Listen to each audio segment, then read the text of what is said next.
Hello and welcome back. On the last episode, we lost the other parent of Melody, aka Vladimir. His punishment was to die from alcohol poisoning, which he seemed to have fun on his way down, I guess.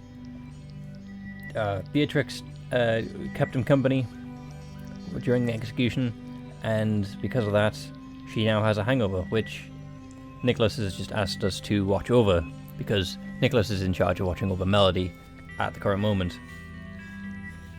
So I think this is the brief moment we get before the next round begins. So yeah, let's find out how drunk Beatrix is dealing. Oh, one last thing. She's really difficult when she's hungover. That's a good thing to start off with. That's nice. Oh, really? It's too late to back out now. You've already agreed. Good luck. We did already agree, so. With his parting riposte, Nicholas left in a hurry before I could change my mind. I entered the quarters to find what appeared to be Beatrix attempting to shield herself from the light using her blankets. Beatrix? Guess we're speaking too loud for her. I suppose a laugh at the odd sound emerging from under the covers. I suppressed a laugh at the odd sound emerging from under the covers. Even in a deliberated state, Beatrix would have torn my throat out if I laughed at her moment of weakness. Are you okay? I think I'm dying. Oh, no, that's not good. Is there anything I can do to help? Could you please do me a favor? I bet the favor is either to leave, turn off the lights, or to be quiet. Sure, what can I do for you? Could you get me some painkillers and some orange juice? Okay, sounds nice. And some pancakes? I'm starving. Okay. And then when you get back, could you rub my back while I eat? Sure, I guess. Wow, Nicholas was right. You are difficult. Beatrix sat up very quickly. He said what? Little brother, you were in some strife when... Beatrix's face grew pale. In an instant, she jumped out of bed and ran to the bathroom. On the other side of the door, I heard an unmistakable sound of someone being sick. Yeah, why not? I decided to take my chance and open the door. Beatrix was huddled over the toilet. She was sweating through her clothes, and as she struggled to contain her stomach contents. Get out! No one should have to see this. Beatrix signaled for me to leave with a quivering hand, but I had already seen too much. It's okay. Here, let me help you. I knew she wanted to fight me on it, but clearly wasn't feeling well enough to argue at the point. I gathered all of Beatrix's long blonde locks and into a bunch and held it back from the toilet. I'm sorry. It's fine. What? Why? Look at me. You helped out Vladimir in his dying moments. It's fine.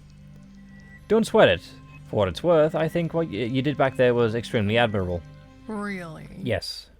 Beatrix glanced over her shoulders at me for a brief moment before throwing up again. I continued to hold her hair with one hand and rubbed her back with the other. Yeah, I think it meant a lot to Vladimir that you drank with him. It was his last drink after all. Thank you. That makes me feel a little better. I doubt it because you're being sick. So, your brother was saying you're difficult when you're hungover. Does this happen often? Beatrix smiled childishly. It doesn't happen that often. Only on birthdays, really. Every day is a birthday for someone. However, I don't think I've ever felt this ill after drinking. Oh, okay. So you broke your record. Good. You broke your record and survived, I think I should say. But I don't know if that's cruel to say, because obviously Vladimir didn't survive. Well, you definitely gave it your all last night. Beatrix managed a small laugh. Thanks. For any feeling any better yet? Yeah. I think I'm good enough to leave the bathroom now. I don't believe you, because as soon as you stand up, you will probably feel sick again. Awesome, let me help you up. I helped Beatrix stand and walk her back over to her bed. Her skin was clammy, which made it hard to get a good grip on her. Alright, let's get you in here. Beatrix slid into the bed and lay there motionless, staring at the ceiling. Beatrix, are you okay? Yeah. Can you lie next to me? Odd request? Huh? Come get in the bed next to me. I would feel better rather than you standing there. Okay. What, really? Yes. Hurry up and lie next to me. No, I feel like it's better if we just... Because I feel like if we lie down, we're going to fall asleep. If we fall asleep, you could probably get yourself hurt. Okay. I made my way around the bed and slid in next to her. We had to stare at the ceiling as well. Happy? Beatrix slipped one arm under mine. As if she was escorting her... if I was escorting her to a dance, walking arm in arm. Okay. Yes. I let out an exasperated sigh. It was a nice Thank CG, you but... for checking up on me this morning. I mean, you're kind of ill. And plus, I think everyone will be crowding around Melody, so... It's okay, after last night I figured you were probably having a rough morning. It was quiet after what it felt like an eternity before Beatrix spoke again. I always knew I would die on this ship, but I never imagined it would be like this. In a death game? Yeah, I don't think most people imagine being in one. Life is funny, isn't it? Not really. I guess that's one way to put it. When I was little, my mum would always tell me that the ship was my world. She said worlds existed elsewhere, but this was my world, and my world had a purpose. I mean, to find the best suitable planet for the human race, apparently, so... I never really questioned it. I would live and die on this ship. After all, I didn't know any different, but now... But now? Now it's different. How is it different? I know what you mean. I thought I'd never get to see another person other than my parents. A smirk crept across Beatrix's face, which was struggling to remain serious. Not just any person, might I add. You were lucky enough to feast your eyes upon this wonder. You're right. I is clearly a wonder, and so is Di, by extent of I. Beatrix started to point out herself in her current state. It looked as if it pained her greatly. Yeah, you being drunk is funny to watch. Or being hungover, at least. I was indeed lucky. Ha ha ha. Beatrix and I smiled at each other for a moment. Don't think I've forgotten. Forgotten what? Huh? What? You still have to rub my back. Fair enough. Ah, yes, of course. Beatrix rolled over onto her side awkwardly, and I saw her gently rubbing her back. She seemed to get a bit more comfortable, enjoying the soothing massage. I could feel her relax, and gradually her breathing grew quieter. Beatrix... It appeared she had fallen asleep. I continued to lie in bed next to Beatrix before realizing what this would look like if her brother were to walk in on us. After all, they did share a room. Yeah. But there's only one bed in the background, unless it's divided by the curtain. I didn't know Nicholas well enough to know how the situation would play out, but I thought it's best not to tempt fate. I crept quietly out of Beatrix's bed and made my way back to my own quarters. I lay in bed exhausted from my morning babysitting session. Yahoo! Everyone's favorite AI system is here. My, it's a beautiful day, isn't it? It would be such a shame if someone were to mention the Deletion Game. Yeah, it would. But then, that's the whole point of this adventure that we're on. Ahem. Could I please have all crew report to the dining hall for briefing immediately? That is all. That's unfortunate because one of us is not able to move. Seriously, though, hurry up! I'm not going to wait here all day. I rolled over and moaned to myself before getting to my feet and heading over to the dining hall. As we entered the dining hall, we were greeted by an overly excited Di. Welcome, welcome. Please, everyone, take your seats. The show is about to begin, and I must say I am quite excited about this one. Why? Why is the game this time? I made my way to the table and took the empty seat next to the captain. Di was excitedly moving around the room, pretending to do a head count. Okay, good. Everyone is sitting. You're not, you're standing. Get on with it, Di. Didn't your mother ever teach you that patience is a virtue? I'm assuming that patience is going to be related to the game, because it feels like you're going to make a joke out of it. The captain looked at Di intensely. Oh, that's right. She probably wasn't around long enough to teach you much. Such a shame. Family drama, hooray. I could see the captain becoming enraged by Di's words, but she remained composed. All right, I can't hold in the excitement any longer. Welcome to round 4 of the Deletion Game, Bidding Wars. Okay, bidding wars. I have noticed a certain lack of... what's the word? Murder, death, and arguing? Teamwork! Oh, okay, fair enough. So I have specifically designed this game to help us grow as a crew, but more importantly, as a family. We have to work as a team and trust one another if we are to get through this together. The double space between more and importantly, though. Okay. Cut the crap, Di. One of us will die. Teamwork is not on the cards. There's also... Well, no.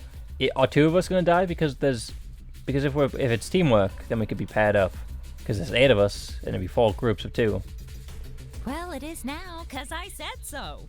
If you would all please turn your attention to your tablet devices, I have made you a short video on the rules. As always, but I like the videos.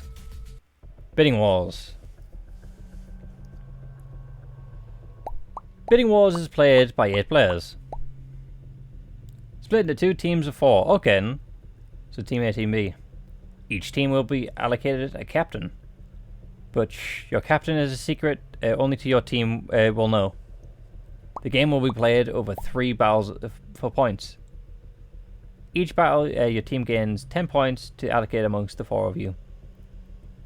The points will be allocated freely amongst the team. Every battle, at least 2 members must be allocated a minimum of 1 point. Team members will be... The face-off will be opposing teams of the same order. Each with the highest number being awarded to the team and individual. After 3 consecutive battles, the war ends... okay. The player... Okay, so I could obviously...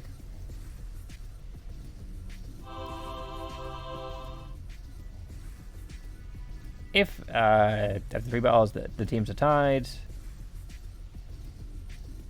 so 2 people can die. Okay, I'm getting confused because I'm not able to read all of it. Win the war, not the battle. Good luck. Okay, right. So basically, so 2 groups of 4. Captains are one of us assigned. So the game will be played, and the bidding wars end on Sunday, a week from now. This is pretty exciting, right? Okay, right. So yeah, we have 10 points for all 4 of us. That could be a group. That could be a 1, 2, 3, and a 4. But then again, they're all low numbers, so we might all lose. Because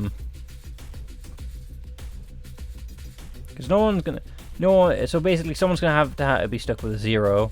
Therefore you get a 2, 2 and a 4 and a 4. Oh, 2, 3 and a 5.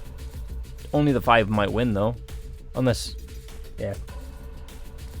I don't think I can decisively divide these numbers properly. So yeah, it's definitely interesting. But yeah, so I'm gonna be working with 3 people. Interesting for the Vogels though, because obviously, what if they're on opposing teams of their sibling? Will they intentionally throw? Also, yeah, so I missed the condition that would explain why the captain dies, so I'll probably just have to reread that while we or reread that while editing. There we go. Now, would you like me to explain the rules again myself, or just skip straight to the fun? Skip straight to the fun. I'll get over to the I'll Wonderful. Everyone's up to speed. Team A will be made up of zero. Nicholas, Beatrix, and Yoshiki. And Team B will consist of Katashi, Shizuka, Melody, and Kimiko. Okay, and so we have both the twins. So that means either Yoshiki or I has the lowest count. That also means that most likely they're either gonna put us or Yoshiki as the captain, because the twins don't want to risk either of them dying. So Yoshiki's going to be the captain. I'm going to have the lowest points. Those two are going to try and stay safe. Katashi, Shizuka, Melody, and Kimiko. Naturally, Kimiko's not going to be the captain or the lowest number. Would they put the captain as the captain? I think it's so on the nose that they would, I think. But also Katashi. Katashi's a pretty interesting player to be the captain. And remember, no talking with the enemy from now on, or else. Team B, if you would please exit the dining hall and make your way to the rec room. I will be there shortly to allocate your team captain. Team A is up first. Oh, so you choose who the captain is. Well, I still think it's going to be Yoshiki, because... Yeah, because like, why? Us being the captain, or the Vogels allowing either of them to be a captain, wouldn't be... As Dai finished her sentence, Katashi, Shizuka, Melody, and the captain made their way out of the dining hall. Good. Now that those pesky B-teamers are gone, we can finally get down to business. To defeat the Huns? Could I please have all crew report to the dining hall for briefing immediately? That is all. That's an interesting voice line. Now decide. So we do decide. Okay. How will the captain be chosen fairly? Rock, paper, scissors. Straight to business, eh, Nicholas? I like a man who takes charge. Meow. I've preloaded 4 cards on your tablets. You can choose one whenever you're ready. The person who chooses the card with the bunny on it will be the team captain. Oh, okay. So it's not... We don't choose. It's just random luck. How do we know you aren't going to change the bunny card to suit who you prefer as captain?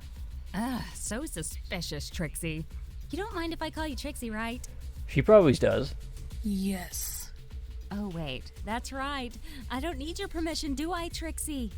But to answer your question, I've already preloaded my cards on all of your tablets. Once a card has been selected by someone, it cannot be selected by anyone else.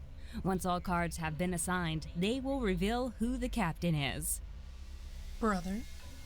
I will go after you, as usual. Okay. Dai, it's only natural for me to be number 1. Of course, Trixie.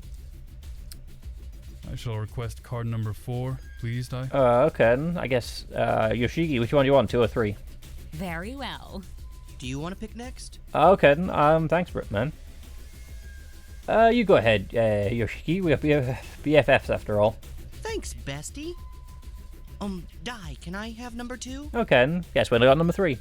Of course you can. So that leaves our lucky loser with number 3. Why are we a lucky loser? Are we the captain? Ta-da! Bunny! Congratulations! You are the team captain. Oh no. But I don't think I want to be the team captain. Sorry, kiddo, but that's the hand you've been dealt. That's true. I think you'll make a fine team captain, bestie. Thanks, bestie, but clearly you're biased. I think you would have been better, personally, because... Well, you or Nicholas, because Beatrix may or may not have... Well, actually, no. Nicholas is more sneaky about it than Beatrix is. Beatrix is just honestly dishonest. I don't want to have to make choices for others. I don't want to be responsible for anyone else's life. If he doesn't want to be team captain, then I should be. No thanks. Over my dead body, Beatrix. In that case, if we tie, you will die also. Yeah. Nicholas, I am considering your proposal. I nominate myself as tribute. But this isn't the Hunger Games. Bzz. Sorry, Trixie. Doesn't work like that. Although killing Nicholas to give you team captain was tempting. What? Don't worry. You only have your life, your team's lives, and the lives of the other team in your hands. That's unfortunate. So that means, alright, I feel like Kakashi is going to be the other captain, because if it's especially by luck, because the captain would be captain. No, the authors wouldn't kill a kid. And is Shizuka someone who would be, I guess, thrown away, because she's the navigations officer and well, the new navigations officer and a linguistical officer. Yeah, thanks. All right. Any last questions before I leave to visit the infamous B team? None from me. I have one. Yes, sir. You in the back. Yoshiki looked around confused for a moment before realizing she was referring to him. Oh, yes. I have a question about the allocation of points. If I'm always allocated 0 points, am I guaranteed to die? What? Heavens, no. This is a team game, remember? But if I have 0 points each round, in total, won't I have 0 and I'll lose? But your team might still win, in which case, even with 0 total individual score, you would still survive. Huh? If Team B loses, even their lowest individual score is 400 million. It doesn't matter. That's who is executed because they have the lowest score on the losing team. So we should focus on making the team win and not the individual. You can play it as you choose. I'm simply the referee, the dealer, the executioner, etc. One last question. Make it quick. I'm already running late to my next appointment. What if we disagree with the points allocation? Can we overthrow our team captain? Feisty as always, but no. Your team captain is your captain, and attempts at mutiny will be met by a special court-martial with your honor. Me! So Beatrix definitely wants us gone. That's, gotta make sure that those two survive then. Sorry, Yoshiki. But, Hint, it doesn't go well for the attempted mutineers. okay. Awesome. All right. Well, I will leave you to discuss your plan to take down the B team. Remember, no talking to them. Not at all. This is also assuming... Oh, well, what about food? Because, like, we can't eat in this... We can't have food anymore. Well, like, we can't eat in the same time as the others because, obviously, Kakashi's the chef. Well, then again, they can't get injured because we have the doctors. Which would probably have been better if the twins were split up on opposite teams. With that, she unmistakably signaled that she was watching all of us and disappeared from the dining hall. We all sat in silence for a few moments, really processing the current situation. I wonder what the punishment is. A smacked bottom. Huh? If we talk to Team B, what would be our punishment? I don't know. I welcome you to find out firsthand, Yoshiki. Yeah, then we were down a person for the match. Possibly. We don't even know if it's death. That wouldn't be wise. Dai never specified that the punishment would only affect those who broke the rules. I'm not willing to take that risk. Thank you, Nicholas. You make a good point. Do you think Dai would only punish those who broke the rules? Or everyone? Everyone, I think. I can't be sure. But let's not concern ourselves with that right now. If we never speak with Team B, we won't need to find out. I guess so. Okay, and so I guess our interaction options will just consist of these three. Okay then. So, do we have a plan moving into this game then? What if we just take turns taking the most to least points over the 3 rounds? We could just allocate the points like 4, 3, 2, and 1, and just rotate who receives what over the rounds. Hold on, because then you get, right, 4, 3, 2, and 1. Then you'd have, then if you rotate one to the left, that would be, it would be 7, 5, 3, 5. Then 9, 8, 7, 9. So that'd still be that because there's only 3 of them, isn't it? So, It is highly unlikely that we can do that. yeah, if there was 4 rounds, we could. Why is that? This game isn't just about us. We need to take into account the other team's actions and try to predict their future actions in order for us to win. Yeah. If we go in with all 3 battles pre-planned, we'll be easy to predict and counter. So you think we should do it all like spur of the moment things? But they wouldn't know we had all 3 planned in advance. You're right, they wouldn't. But they'll be trying to predict our movements just as much as we'll be trying to predict theirs. So this is why Yoshiki should have been the captain, because I think he's the most unpredictable. You got cold logic, a sneaky logic, and then ourselves, who would obviously be trying to preserve as many lives as possible. Whereas Yoshiki's obviously going to do the same, but he's probably better at being sporadic about it. So you're saying we should go in with no plan? Not quite. We go in with no numbers set in stone. In situations like this, we need to be flexible and adapt during each round. Well, then that means for the first round, we just send in someone with 0 points, see how many they've assigned to their person. If they assigned 1, we know that the other 3 have at least 9 to share with them. Whereas we have still 10 total. This doesn't seem like the best way to approach this. Oh, little brother, you're so smart. Beatrix latched onto Nicholas's arm in excitement. So we can't do anything just yet? We have a week, so there's no rush. And since we can only speak amongst ourselves, we'll have plenty of time to come up with the best possible strategy. Fair enough. So, okay. So, I found it easier to kind of compare this to the Teenage Mutant Ninja Turtles. We got Yoshiki as Michelangelo, Nicholas as Donatello, Beatrix as Raphael, and ourselves as Leonardo. Because, yeah, Nicholas is logical. Yoshiki's clearly the heart of the group. Beatrix clearly has issues with her temper, and we are the captain. We are leading. All right, I'll work hard on strategies for us. Hooray!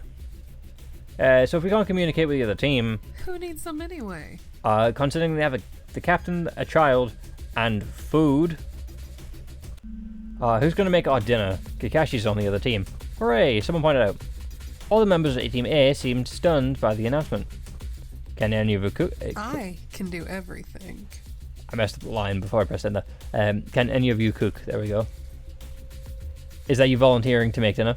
Fat chance there, sailor. My hands are far too precious to be soiled by food preparation. Damn, okay then.